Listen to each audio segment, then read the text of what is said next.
Carlos Prates, l'énorme problème dans cette catégorie.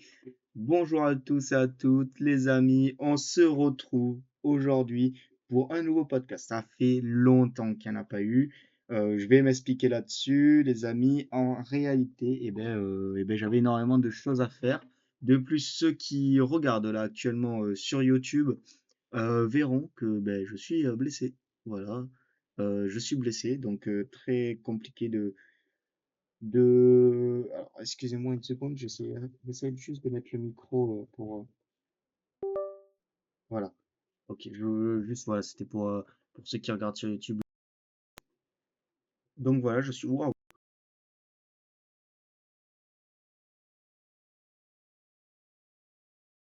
Excusez-moi, Spotify, j'essaie d'arrêter des problèmes pour le YouTube. Bref, voilà, on est parfait. Donc voilà, je me suis en plus de ça blessé, luxation à l'épaule sur une clé de bras. Bref, aujourd'hui les amis, voilà, on va un peu revenir donc sur l'UFC Auckland qui s'est déroulé, l'UFC Australie. Carlos Prates a roulé sur Jack Della Maddalena. On va revenir sur Shane Strickland, sur toutes les actus qu'il y a eu pendant ces 2 semaines d'absence. Voilà, donc ces 2 semaines d'absence, comme je vous disais, beaucoup de démotivation. Forcément, je fais du zéro vue, personne n'écoute. Donc c'est compliqué de parler tout seul. Et plus de ça, les blessures et tout le reste. Je ferai la preview vendredi pour donc l'UFC entre Shane Strickland et Ramzat Chimaev. On va un petit peu en parler de leur trash talk juste après. On va donc parler de la carte, parler de Shane Strickland, on va revenir un petit peu sur Yann Gary, Islam Makhachev, forcément. Ça, c'est un petit peu trash talk là aussi. Et voilà, et on sera bon. On sera bon et peut-être qu'on rajoutera deux trois trucs.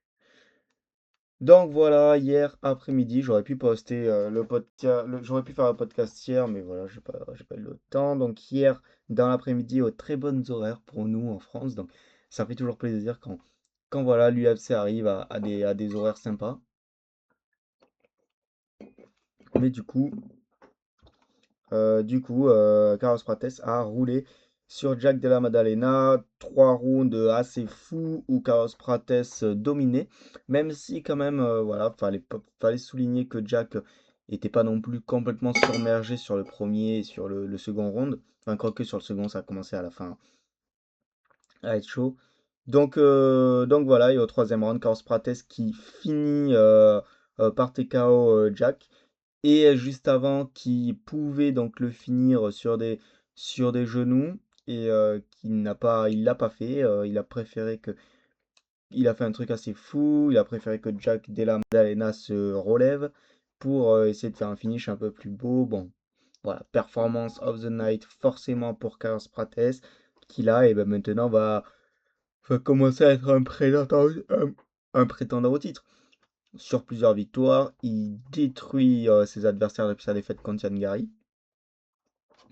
Donc franchement, très très intrigué voilà, de voir ce que ça va donner. Et à quel niveau Yann Gary est fort.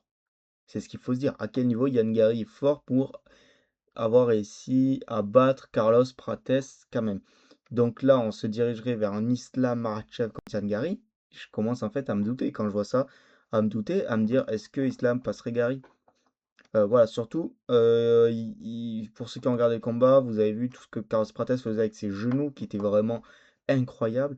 Quand tu vois en fait des genoux comme ça, est-ce que ça viendrait pas dissuader un Islam Makhachev d'amener Carlos Prates au sol et du coup à prolonger le combat debout?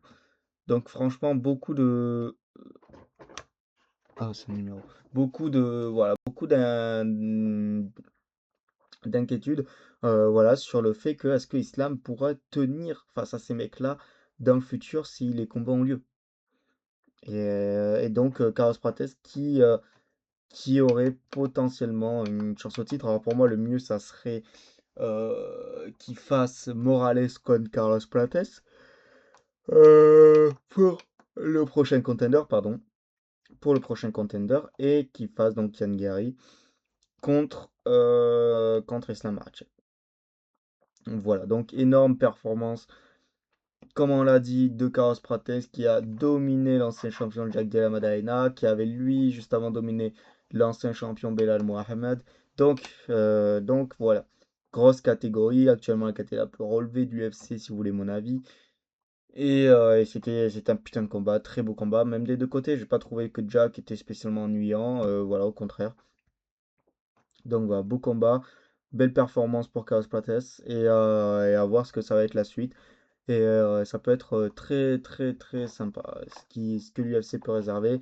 Ils ont beaucoup de choix dans cette KT, donc à voir la suite pour Carlos Prates dans cette KT qui quand même déjà a plus de 32 combats, je crois. Voilà, je pense que j'avais à dire tout ce que j'avais à dire. J'y reviendrai un petit peu quand je passerai sur la partie Islam Makhachev. Mais voilà. Ensuite, il y a donc eu le sacrifice fait à balle pour les nouveaux sacrifices fait à balle par Salkid sur Belendarius. Voilà, Belendarius a donc été sacrifié au dieu euh, hier et a donc perdu par KO face à Salkid au premier round. Et pourtant, Belendarius était en train de gagner le combat, était en train de gagner un round du moins. Il dominait légèrement Salkid au sol, même debout, mais voilà, encore une fois, ben, son menton en glace a perdu et il est tombé et KO. Et donc Salkid qui gagne ce combat et qui devrait donc normalement rentrer dans le top 15. Belendarius devrait en sortir à mon avis. Et voilà, et donc ce combat qui aurait dû être donné à Faresiam est donné à Salkid. Il s'est passé ce qui devait se passer. Salkid met KO Belendarius. Mais attention, en fait, attention de se dire, parce que là on est en train de dire, oula, Salkid il va défoncer tout le monde. C'est un putain de prodige, mais attention. Parce que ouais, il défonce tout le monde, mais il était en train de se faire dominer par Belendarius. Pendant 3 minutes, il était en train de se faire littéralement dominer. C'est sur une rupture de contact qui met KO Belendarius, mais avant ça, il est en train de perdre le round face à un Belendarius de 39 piges, ou 36, ou 37, qui ne fait plus rien, tu vois. Donc après, je pense que le game plan, c'était ça. C'était pas forcément de jouer au con et juste d'attendre le bon timing pour le mettre down et finir le combat. Voilà, à mon avis, logiquement, moi, c'est le game plan que j'aurais fait. Donc, à voir pour la suite ce que ça va donner pour un Salkick qui a énormément de hype. Donc, à mon avis, la suite pour lui, c'est un Michael Chandler. Mais on verra. Donc, quand même, bonne performance, hein. C'est un KO premier round. Ce que Renato Moicano n'a pas réussi à faire. Ce que Benoît Sani a fait en 16 secondes. Donc, déjà, c'est pas anodin. Ce que Benoît Sani a fait, c'est exceptionnel. Mais voilà. Même s'il a un menton de là, c'est pas tout le monde qui arrive à faire ça au premier round. Oula! Ah, pardon. C'est pas tout le monde qui arrive à faire ça au premier round. Benoît l'a fait, mais Moicano ne l'a pas fait. Donc voilà. Ensuite, on va revenir juste sur le combat entre Tim Elliott et Steve Erceg qui était incroyable pour moi. Le combat de la soirée, 3 rounds de folie. Erceg qui est un combattant que j'aime beaucoup. Ça m'a fait énormément plaisir. J'ai vraiment cru qu'à la fin du deuxième round, il allait tuer Tim Elliott sur le ring, qui était vraiment en train de voir flou. Finalement, Tim Elliott qui a réussi à revenir un peu mentalement dans le troisième round, même s'il le perd. Voilà, peut-être je donne le premier round à Tim Elliott, mais les 2 secondes sont à Steve Erceg qui a fait une putain de performance qui peut-être là en fait là je suis en train de me dire le meilleur boxeur de la KT. Quand tu vois ce qu'il fait, c'est tellement fluide, c'est tellement rapide, c'est tellement beau. Donc franchement, ouais, à voir Erceg qui va revenir voilà pas dans les prétendants de cette KT, mais dans les bons tops de cette KT, dans le top 10. Donc à voir ce que ça va être la suite pour lui. Beaucoup l'ont enterré vite, mais je trouve que c'est un putain de combattant. Ultra divertissant dans la cage, en dehors peut-être pas, mais ultra divertissant, énorme performance. Et je vous invite à aller voir ce combat, parce que pour les poids mouches, c'est voilà, c'est un putain de combat à voir, et je trouve que c'est ultra représentatif de la KT, de ce qu'elle est en ce moment. Donc voilà, pour ceux qui n'ont pas vu ce combat, et ben voilà, allez. J'ai passé les autres combats. Alors oui, non, je voulais revenir sur Holly Schmitz je ne comprends pas sincèrement, je ne sais pas pourquoi ce gars est à l'UFC. Parce que les gars, je pense qu'il doit avoir une raison. Forcément, il doit avoir une raison. Mais je ne comprends pas pourquoi ce mec est à l'UFC. Son dernier combat, c'était donc en mars 2026. Il a gagné dans une KT australienne, mais il était en 3-2 en carrière. Enfin, il avait perdu donc. C'est un gars qui a. C'est un mec qui est quand même connu parce qu'il a fait les HIMAF. Oula, pourquoi j'ai pris cet accent? Il a fait les HIMAF. Voilà. Il a une bonne carrière amateur. Mais en fait, il était sur 3 victoires d'affilée avant de rejoindre. Par TKO, certes, très rapidement au premier round. Mais pourquoi tu le signes à l'UFC? Enfin, je ne comprends pas, tu vois, mars 2026. Bon, apparemment, il serait venu en short notice, mais je comprends pas pourquoi tu signes un mec qui est en 4-2 en carrière et tu le signes à l'UFC. Donc forcément, il s'est fait tuer, hein. En plus, ils l'ont mis contre un mec invaincu. Bref. On va revenir rapidement donc sur Janvier qui a perdu par TKO au second round. J'ai vu le premier round et franchement, il était en train de gagner, donc c'est assez dommage pour l'ancien champion de l'ARES. Checho qui a perdu, j'ai pas regardé le combat, les amis. J'étais en train de faire autre chose à ce moment-là et j'ai pas regardé le débrief. Faudrait que j'aille le regarder. Mais voilà, il a donc perdu et je pense que voilà, c'était un combat où le perdant était cut de l'UFC. Junior Tafa qui a gagné. Alors Junior Tafa, les gars, je l'aime sans l'aimer. Je trouve qu'il a pas le niveau UFC, mais j'aime bien un combattant. En fait. J'aime bien un combattant, mais je trouve qu'il a rien à foutre à l'UFC. Et malheureusement, ben, il a encore battu. Et heureusement, en fait, il a encore gagné. Il a gagné. Et s'il avait perdu, il serait en 6-6. Donc c'était cut de l'UFC. Là, avec sa victoire, il va pouvoir rester. Surtout que c'est une victoire au premier round. Partie KO. Voilà. Et puis, je crois qu'il y avait autre chose que je voulais voir. Non, c'est bon. J'ai dit tout ce qu'il y avait à dire sur cette carte. En fait, non, c'était ça, le combattant que Holly Schmidt qui m'avait perturbé. Donc voilà, les amis. Pour la carte, voilà, petit débrief un peu rapide de la carte. Carlos Prates a donc roulé sur Jack Della Maddalena. La suite pour Carlos Prates, pour moi, ça serait Morales, le plus logique sportivement, si on donne à Ian Gary la chance au titre. Surtout que on est. Putain. Surtout que ça se dirigerait vers ça. Quand on voit. Non, non, non, non, non, non, non, non, non, non, non, non. Ça fait 8 minutes que l'enregistrement du podcast s'est arrêté. En fait, c'est exactement pour ça. C'est exactement pour ça que j'ai plus la motive, les gars, que c'est compliqué. C'est que des petites merdes comme ça, cumulées au fait que tu fais en fait aucune vue, tu vois. Donc en fait, tu es constamment en train de perdre ton temps dans la vie.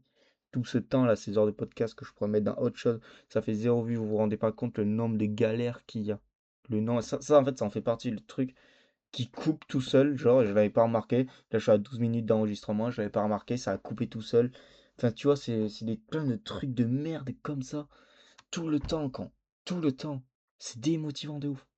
C'est démotivant de ouf quand tu veux essayer de faire un truc, ça ne marche pas. T'as des mecs, ils font 3 vidéos, ça commence à percer, et ils ont jamais rien fait de leur vie. Toi, ça fait 10 ans que tu fais des vidéos, il y en a aucune qui a jamais été dans l'algorithme, qui a fait jamais plus de 100 vues. Et putain, en fait, c'est trop chiant, tu vois. C'est d'un putain de démotivant. C'est d'un putain de démotivant de pas avoir de chance. Parce que là, les gars, c'est juste une question de chance. Au bout d'un moment, c'est même pas une question de discipline ou d'autre chose. C'est juste une question de chance, hein. Pourquoi ça s'arrête tout seul, le truc? C'est trop relou. Je vais pas recommencer 13 minutes de podcast. Enfin, en fait, il y a plein de trucs. Il y a plein de trucs atroces. C'est méga compliqué. Et tu mets au taquet de ta personne, au taquet de ton temps, beaucoup d'énergie, beaucoup de discipline. T'essayes, tu vois. Enfin, tous les sacrifices qu'il y a derrière et tout, qui sont jamais récompensés. C'est une putain de galère, les amis. C'est une putain de galère. Je vais essayer de terminer le podcast, mais en fait, là, il y aura juste pour ceux qui sont sur YouTube, tu vois. Il y aura juste pour ceux qui sont sur YouTube. Je vais essayer de le continuer comme je peux. Mais voilà, je vous promets rien. Je suis complètement démotivé, en toute honnêteté. Complètement démotivé. Là, vous vous rendez pas compte. Taf de merde, en fait. Études de merde. Enfin, tout est de la merde. Il n'y a que ça où je me dis, vas-y, peut-être ça va marcher et tout. Ça me fait kiffer de faire ces podcasts. Et il se passe des trucs comme ça de merde. Enfin, vous, c'est atroce. Atroce vie de merde. Enfin, il n'y a rien qui va. Il n'y a rien qui va. Gros, à 20 piges, tu vois. 20 piges. Tu veux tenter de faire un projet, ça marche pas, tu fais plein de sacrifices, t'es tout seul dans ta life, enfin, c'est trop relou, ça te donne envie de faire des trucs, des idées de ouf. Bref, bref. Je vais essayer de reprendre voilà, le podcast. Putain, c'est dur.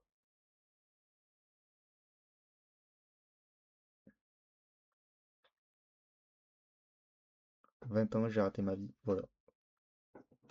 Voilà. C'est un constat. C'est un constat. Voilà. Tout a été un long chemin vers une longue descente, petit à petit. Tout ça parce que j'ai voulu tenter des trucs dans ma vie. J'aurais rien tenté, je pense que ça serait mieux, tu vois. Mais non, j'ai voulu tenter des trucs, ça a détruit ma life de tenter des choses. C'est dingue, hein. C'est dingue, c'est vraiment ça en plus. C'est que j'aurais pu, genre, juste continuer d'avoir une vie de mec d'un vingtaine, 19, 20 ans normal, mais non. J'ai voulu tenter des trucs, et ces trucs que j'ai voulu tenter, ça a détruit ma vie.